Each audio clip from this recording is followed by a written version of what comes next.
ছানা ছাড়াই যে এত সুন্দর রসালো নরম তুলতুলে মিষ্টির দোকানের মতো ছানার জিলিপি তৈরি করা যায়, তাও আবার খুব অল্প উপকরণে। রান্নাঘরে থাকা সামান্য 3 থেকে 4টে উপকরণ দিয়ে তৈরি হবে নরম তুলতুলে রসালো এই ছানার জিলিপি। নমস্কার বন্ধুরা, আমার নতুন একটা রেসিপিতে সবাইকে স্বাগত। একেবারে মিষ্টির দোকানের মতো যদি ছানার জিলিপি খুব সহজেই তৈরি করতে চান, তাহলে আজকের রেসিপি আপনার জন্য। সমস্ত রকম টিপস সহ দেখিয়ে দেব। খুব সহজেই সামান্য কয়েকটা উপকরণে তৈরি করে নিতে পারবেন এই রকম রসালো আর নরম তুলতুলে ছানার জিলিপি। তাহলে চলুন বন্ধুরা, দেখে নেওয়া যাক। সামনেই আসছে কিন্তু পয়লা বৈশাখ। এই মিষ্টি আপনারা ঘরেতে অবশ্যই বানিয়ে আমাকে জানাতে একদম ভুলবেন না। তাহলে চলুন আজকের রেসিপি শুরু করছি।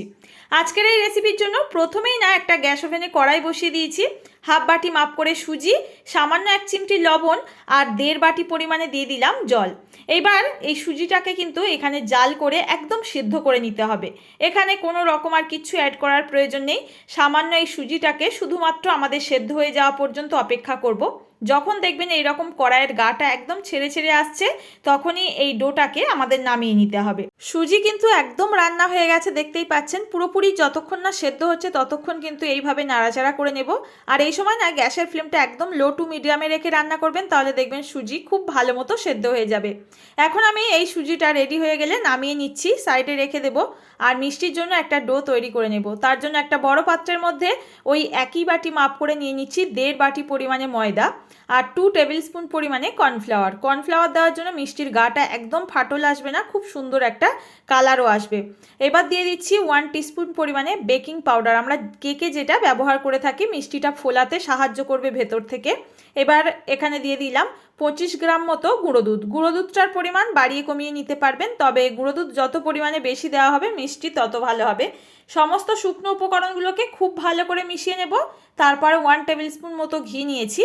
এই শুকনো উপকরণের মধ্যে দেখুন হাত দিয়ে ডলে ডলে একটু মেখে নিচ্ছি। এখানে খুব বেশি ময়ান দেওয়ার কোনো প্রয়োজন নেই, শুধুমাত্র একটু ঘিয়ের যাতে সুন্দর একটা ফ্লেভার আসে সেই জন্য আমি শুকনো উপকরণের মধ্যে এই ঘিটাকে অ্যাড করে দিলাম। তো দেখুন এখানে কিন্তু আমার খুব ভালো করে মেশানো হয়ে গেছে। এই পর্যায়ে আমি আগের থেকে যে সুজির ডো রেডি করে রেখেছিলাম সেই ডোটাকে এর মধ্যে নিয়ে নিলাম। এবার নিয়ে খুব ভালো করে শুকনো উপকরণগুলোর মধ্যে খুব ভালো করে মেখে নিতে হবে। এখানে প্রথম অবস্থায় কিন্তু আর কিচ্ছু অ্যাড করা যাবে না। তো এখানে দেখুন খুব ভালো করে মাখার পর এই রকম একটা ডো তৈরি হওয়ার মতো হয়ে এসছে। তবে এই পর্যায়ে আমি 2 থেকে 3 চামচ মতো রুম টেম্পারেচারে থাকা টক দই অ্যাড করব। এতে খুব বেশি কিন্তু মিষ্টিগুলো ফুলবে আর একদম রসালো হতে সাহায্য করবে। আর একটা কথা, এখানে কিন্তু একটা বাটি মাপ করে সুজি আর এখানে কিন্তু ময়দাটা ব্যবহার করতে হবে, তাহলে কিন্তু আপনাদের ডো এইরকম পারফেক্ট হবে। তো দেখুন আমি কিন্তু একবারে টক দইটা দেব না, অল্প অল্প করে দিয়ে একটা ডো তৈরি করব। এখানে খুব বেশি না শক্ত না নরম হবে। এখানে খুব বেশি কিন্তু যদি নরম হয়ে যায় মিষ্টির শেপটা দেওয়া যাবে না, আবার খুব বেশি শক্ত হলে মিষ্টি কিন্তু ফাটল ধরবে।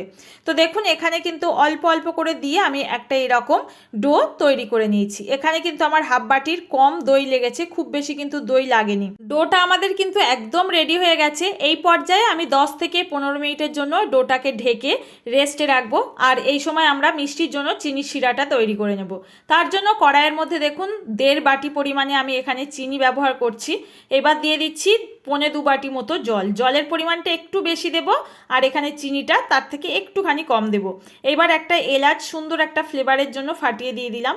এই চিনির শিরাটা খুব বেশি আঠালো করা যাবে না, একদম পাতলা একটা চিনির শিরা তৈরি করতে হবে। দুটো সমান সমান পরিমাণে নিতে পারবেন। নিয়ে জাস্ট হাই ফ্লেমে রেখে 2 মিনিট মতো ফুটিয়ে নিলেই আমাদের মিষ্টির জন্য চিনির শিরা কিন্তু একদম তৈরি হয়ে যাবে। তো দেখুন এটাকে আমি নাড়াচাড়া করে 2 থেকে 3 মিনিট মতো সময় নিয়ে একটু ফুটিয়ে নিয়েছি। এখন দেখিয়ে দিচ্ছি এই শিরাটা কোনো রকম কিন্তু আঠালো করা যাবে না, তাহলে মিষ্টির মধ্যে শিরাটা ঢুকতে চাইবে না। এখন এই পর্যায়ে আমাদের মিষ্টির শিরা একদম রেডি। এটাকে ঢাকা দিয়ে আমরা রেখে দেব সাইডে, আর মিষ্টিগুলো এই সময় তৈরি করে নেব। আমাদের ডো কিন্তু একদম সেট হয়ে গেছে, দেখতেই পাচ্ছেন কতটা নরম হয়েছে। এই পর্যায়ে একটা ছড়ানো জায়গায় নিয়ে নিচ্ছি আর এর থেকে সমান পরিমাণে আমি মিষ্টির জন্য এই লইগুলো তৈরি করে নিচ্ছি। এখানে যদি ছোট পরিমাণে করতে চান মিষ্টির সাইজটা, তাহলে একটু অল্প করে লই এখান থেকে নিতে হবে। তারপর একটা করে লই নিয়ে হাতে দেখুন ঘুরিয়ে গোল বলের মতো শেপ দিয়ে তারপর লম্বাটে করে নেব। আর এই মিষ্টির ডিজাইনটা তৈরি করাটা খুবই সহজ, জাস্ট এইভাবে একটুখানি পেঁচিয়ে নিলেই কিন্তু তৈরি হয়ে যায়। একটা আমার মিষ্টি তৈরি হয়ে গেছে, আরও একটাকে আপনাদের বোঝানোর জন্য দেখিয়ে দিচ্ছি। দেখুন, একটা করে লই এখানে নিতে হবে, লম্বাটে শেপ দিয়ে জাস্ট একটু ঘুরিয়ে জিলিপির মতো প্যাঁচ দিয়ে নেব। এখানে কত সহজেই দেখতে পাচ্ছেন মিষ্টির দোকানের মতো জিলিপির প্যাঁচ মিষ্টি কিন্তু একদম তৈরি হয়ে গেল। আর এগুলো বানানোর পর সত্যি বলছি আপনারাও অবাক হয়ে যাবেন যে এত সুন্দর ঘরেতেই তৈরি করা যায় কোনো রকম ঝামেলা ছাড়াই। তো দেখুন, একইভাবে আমি এখানে প্রত্যেকটা মিষ্টি কিন্তু তৈরি করে নিচ্ছি, আর প্রত্যেকটা কিন্তু একই মাপে করার চেষ্টা করবেন, এতে মিষ্টিগুলো দেখতেও ভালো হয় আর একদম কেউ ধরতেই পারবে না যে বাড়িতে বানানো হয়েছে। সমস্ত মিষ্টিগুলো কিন্তু আমার এখানে তৈরি করে নেওয়া হয়ে গেছে, আর বেশ অনেকগুলো কিন্তু মিষ্টি হয়েছে। এখন এই মিষ্টিগুলোকে ভেজে নিতে হবে, তার জন্য তেল দিয়ে দিচ্ছি বেশ কিছুটা পরিমাণে। সর্ষের তেল বাদে যে কোনো তেলেই আপনারা ভাজতে পারবেন। তো দেখুন, তেলটা কিন্তু খুব বেশি গরম করা যাবে না, হালকা একটু গরম হয়ে গেলে এর মধ্যে এক এক করে কয়েকটা মিষ্টি দিয়ে দিচ্ছি। মিষ্টিগুলো যেহেতু একটু ভাজার পর ফুলে ডাবল হয়ে যায়, তো সেই বুঝে কিন্তু এখানে মিষ্টি দিতে হবে। আর মিষ্টিগুলো ভাজার সময় অবশ্যই করে গ্যাসের ফ্লেমটাকে একদম লো টু মিডিয়ামে রেখে আস্তে আস্তে ধিমে আঁচে ভাজবেন, তাহলে মিষ্টিগুলো ভেতর থেকে খুব সুন্দর করে ভাজা হবে আর ওপরেও সুন্দর একটা কালার আস্তে আস্তে চলে আসবে। তো দেখুন, একটু তেল ছিটিয়ে ছিটিয়ে দিচ্ছি, আর নিচের দিকটা একটু আলগা করে দিচ্ছিলাম যাতে নিচের অংশটা বেশি লালচে না হয়ে যায়। তো দেখুন, আস্তে আস্তে দেখতেই পাচ্ছেন মিষ্টির সাইজটা কত বড় হয়ে গেছে, আর একটুও কিন্তু মুখগুলো খুলেও যাচ্ছে না। এইভাবে কিন্তু আপনারা খুব সহজেই তৈরি করে নিতে পারবেন এই ছানার জিলিপি, কোনো রকম ছানা ছাড়াই।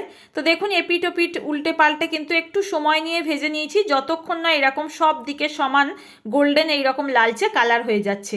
সমস্ত মিষ্টিগুলোর কিন্তু কালার চলে এসছে, আর একটু টাইম নিয়ে ভেজে নেবেন, তাহলে মিষ্টিগুলো পারফেক্ট হবে। খুব তাড়াতাড়ি যদি এখানে ভাজা হয় মিষ্টিগুলো ভেতর থেকে কাঁচা থেকে যাবেন, মিষ্টিগুলো কিন্তু রস ঢুকতে চাইবে না। সমস্ত মিষ্টিগুলো তেল ঝরিয়ে উঠিয়ে নিলাম। আরও বেশ কিছু মিষ্টি আমার ভাজতে বাকি ছিল, সেগুলোকে একইভাবে ভাজতে বসিয়ে দিয়েছি। গরম মিষ্টিগুলো কিন্তু তেল ঝরিয়ে নেওয়ার সাথে সাথে গরম শিরার মধ্যে দিয়ে দিতে হবে। এই মিষ্টি শিরাটা যদি ঠান্ডা হয়ে যায় অবশ্যই করে আগে গরম করে নিয়ে তারপর কিন্তু এখানে ভেজে রাখা এই জিলিপিগুলো এর মধ্যে দিয়ে দেবেন। এগুলোকে দেওয়ার পর আমি 6 থেকে 7 ঘন্টা মতো রেখে দেব চাপা ঢাকা দিয়ে। আমি রাত্রে যেহেতু রেসিপিটা 9টার সময় করছি, আমি পুরোপুরি কিন্তু সকাল 7টার পর এখানে কিন্তু আমি মিষ্টিগুলো দেখিয়ে দিচ্ছি। দেখুন কতটা সুন্দর হয়েছে, আমিও দেখে কিন্তু নিজেই অবাক হয়ে গেছি যে এত সুন্দর ছানার জিলিপি ঘরেতেই তৈরি করা যায়, আর এটা খেতে এতটাই মজার হয় সত্যি বলছি আপনারা না বানানোর পর বিশ্বাস করতে পারবেন না। এখন একটা মিষ্টি যদি আপনাদের কেটে না দেখায় সত্যি বলছি বিশ্বাস হবে না যে এতটা রসালো আর নরম তুলতুলে হতে পারে এই মিষ্টিগুলো। বন্ধুরা, সামনেই যেহেতু আসছে পয়লা বৈশাখ, আপনারা ঝটপট এই রেসিপি ফলো করে বানিয়ে ফেলুন। আর আপনারা না ফ্রেন্ড ও ফ্যামিলির কাছে রেসিপিটি শেয়ার করতে ভুলবেন না, যাতে সবাই উপভোগ করতে পারে এই রেসিপি। আপনাদের কাছে কেমন লাগলো রেসিপিটা কমেন্ট করতে ভুলবেন না। ভালো লাগলে প্লিজ একটা লাইক করবেন। নতুন বন্ধুরা কেউ এসে থাকলে চ্যানেলটি সাবস্ক্রাইব করে পাশে থাকবেন, আর পেজ থেকে দেখলে পেজটি ফলো করে নেওয়ার জন্য অনুরোধ রইল। তাহলে বন্ধুরা, এখানে বিদায় নেব। দেখা হবে আবারও নতুন কোনো সহজ রেসিপির সঙ্গে। ততক্ষণ সবাই ভালো থাকবেন, সুস্থ থাকবেন। ধন্যবাদ।